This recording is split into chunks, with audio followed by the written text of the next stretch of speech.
This lesson is designed to help the speaker affect a Cockney accent, using key vowel and consonant substitutions when applied to a text. Alright, well, the long O picks up an before it. I'll demonstrate. In the American accent, what you're going to hear is Americans will say hope, so, no, oak, don't. Very clear, you know?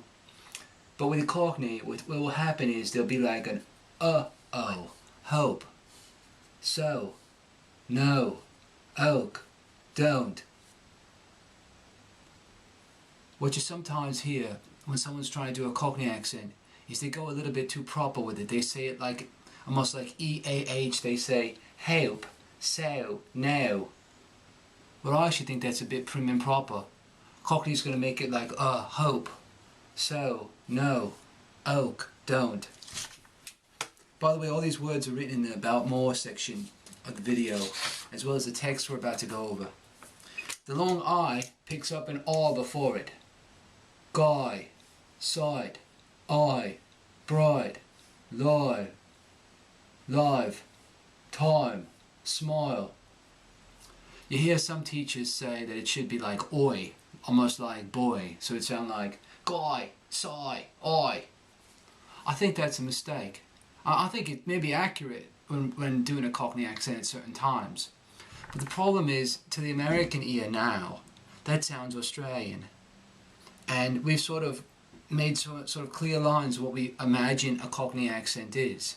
And we think of it more like oi, darker, more raucous. Gaw-I, saw-ight, I. Another sound that will change. We all know that when you're doing a British accent, you want to drop the R endings. Words like car and star in the American accent become car and star.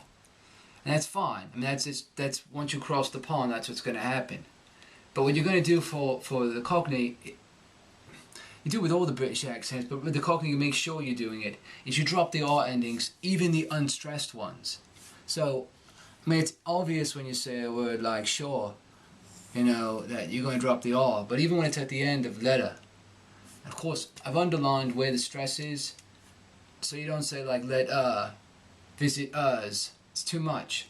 Letter, visitors, offer, thrasher, paperwork. So you have two dropped R's in that word, huh? Alright. Alright, so I'm going to read this text. The following is an excerpt from the upcoming horror novel, Pandora 2014 Blood Drive.